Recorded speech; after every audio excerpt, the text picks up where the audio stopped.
कुमार जी की सरकार में समाज कल्याण मंत्री रहे। इनके अधीन जितने भी शेल्टर होम, अनाथालय, ओल्ड एज होम, ये सब जो है समाज कल्याण में अधिकतर आते हैं, जो इनके अधीन चल रहे थे। बवाल क्या हुआ, 2018 में एक नाबालिग बेटी, इसी शेल्टर की एक नाबालिग बेटी ने पेट में दर्द बताया माफी चाहूंगी, उसे अस्पताल में लेकर गए। उस बच्ची को, जिसमें शेल्टर होम मुजफ्फरपुर का ये शेल्टर होम है, मुजफ्फरपुर का शेल्टर होम है, वहां की एक बच्ची ने पेट में दर्द बताया। 2018 में उस बच्ची को अस्पताल लेकर गए, पता लगा वो बच्ची गर्भवती है। सबके रोंगटे खड़े हो गए कि वो जो मुजफ्फरपुर का शेल्टर होम है, 50 बच्चियां अधिकतर नाबालिग बच्चियां थी, वो वहां पर है। वहीं से ये मामला आता है कि बच्ची एक जो है वो पाई जाती है इस तरीके से गर्भवती। उसके बाद क्या हुआ, ये भाग गए। जब एफआईआर हुई, इनके नाम लिए गए। 50 में से मुजफ्फरपुर शेल्टर में 30 बच्चियों का जब मेडिकल कराया गया तो 30 बच्चियां 50 में से यौन शोषण की शिकार पाई गई। उनसे सेक्सुअल एक्सप्लॉयटेशन उनका हुआ था और उन्होंने इस बात को कहा कि हमारे साथ यहाँ पर बहुत बड़ी बड़ी गाड़ियां आती हैं, मंत्री जी के पति भी आते हैं आदमियों के साथ, और यहाँ पर हमारा यौन शोषण होता है। पैरों के नीचे से जमीन खिसकनी शुरू हो गई कि जिस सरकार से, और उस सरकार में महिला मंत्री से, जिनके अधीन ये अनाथालय और ये शेल्टर होम आते हैं, हमारी बच्चियों के से पूरी तरह सुरक्षा प्रोटेक्शन देंगे, लेकिन नहीं, वो तो शामिल हो गई इस पूरे कांड के अंदर।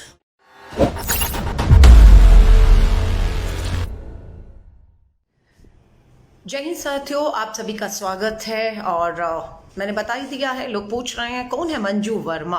बिहार चुनाव की घोषणा हो चुकी है, उम्मीदवारों की घोषणा की जा रही है और मंजू वर्मा चर्चा में है। बिहार के चुनावों की घोषणा हो चुकी है, राजनीतिक दल मैदान में है, अपने उम्मीदवारों की घोषणा कर रहे हैं।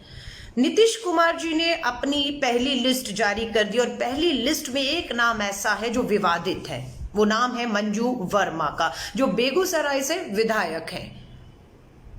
ये नीतीश कुमार जी की सरकार में समाज कल्याण मंत्री रहे।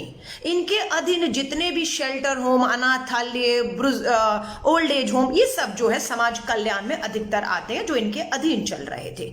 बवाल क्या हुआ, 2018 में एक नाबालिग बेटी, इसी शेल्टर की एक नाबालिग बेटी ने पेट में दर्द बताया माफी चाहूंगी, उसे अस्पताल में लेकर गए। उस बच्ची को, जिसमें शेल्टर होम मुजफ्फरपुर का ये शेल्टर होम है, मुजफ्फरपुर का शेल्टर होम है, वहां की एक बच्ची ने पेट में दर्द बताया। 2018 में उस बच्ची को अस्पताल लेकर गए, पता लगा वो बच्ची गर्भवती है।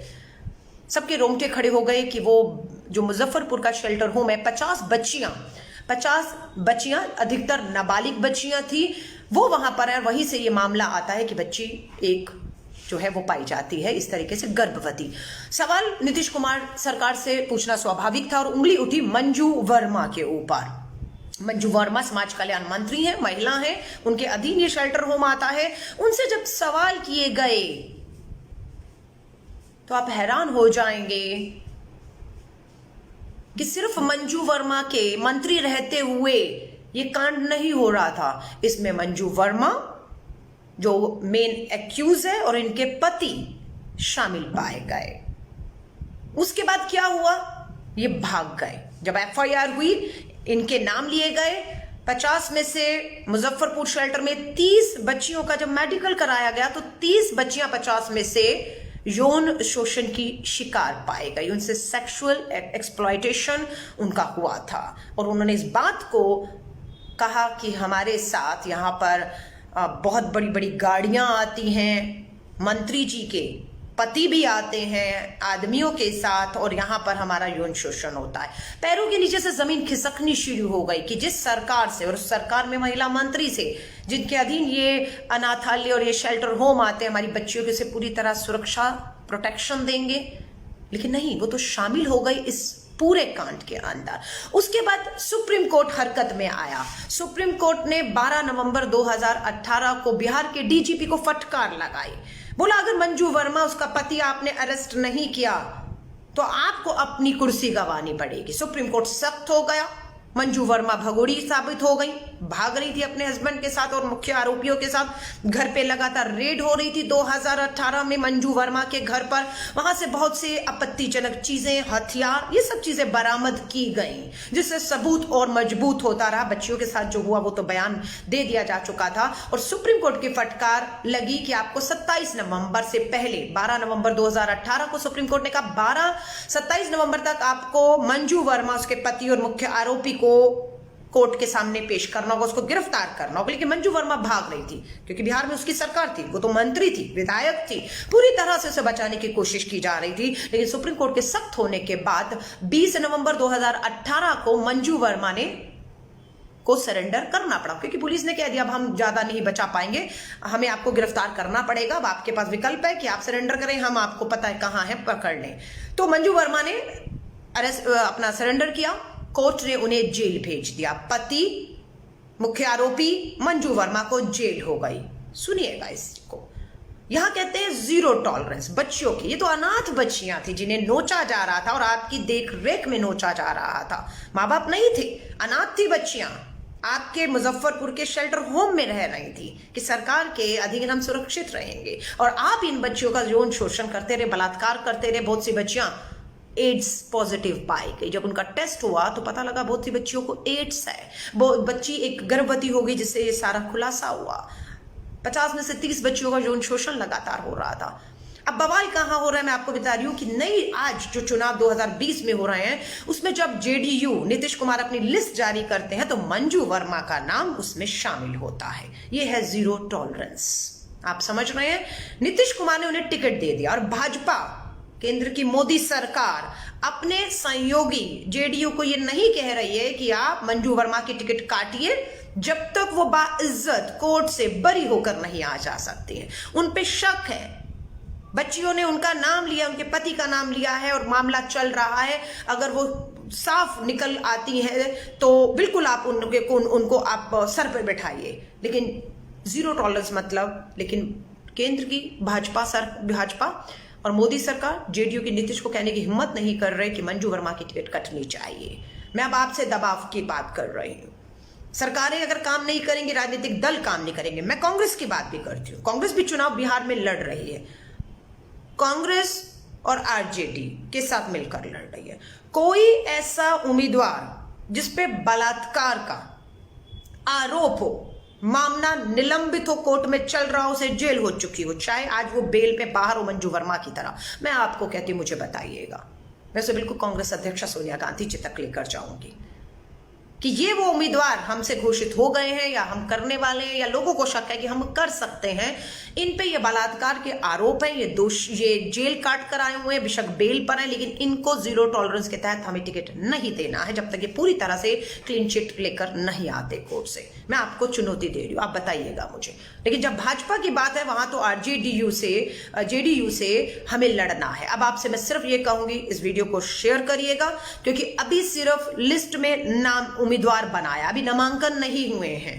हमें जेडीयू भाजपा पर दबाव बना रहा है कि मंजू वर्मा या जितने भी ऐसे उम्मीदवार हैं जिस पे बलात्कार के संगीन गंभीर आरोप है, जिनके मामले कोर्ट में है, उनकी टिकटें काटी जाए। आप पढ़े लिखे, ईमानदार, संघर्ष करने वाले डॉक्टर, इंजीनियर, लॉयर, प्रोफेशनल को, युवाओं को टिकट दीजिए, हम स्वागत करेंगे, हम स्वागत करेंगे। लेकिन अगर आप इस माहौल में जहां हमारी बच्चियों को दिन रात, नाबालिग बच्चियों को सामूहिक बलात्कार करके मौत के घाट उतारा जा रहा है, ऐसे समय पर आप ऐसे लोगों को टिकट देंगे तो विरोध तो हम करेंगे, विरोध तो हम करेंगे। तो आप सभी से कहूंगी दबाव बनाइए, अभी भी समय है, मजबूर कर दीजिए इन्हें झुकने पर, पीछे हटने पर कि नीतीश कुमार जेडीयू बेगूसराय से मंजू वर्मा जब तक उन्हें क्लीन चिट नहीं मिल जाती है, उन्हें जेल भेजा गया और बहुत गंभीर संगीन आरोप हैं, उनकी टिकट रद्द की जाए। और अगर ऐसा नहीं होता तब क्या है? अगर मंजू वर्मा की टिकट बेगूसराय से जेडीयू नहीं करता तब क्या करना है?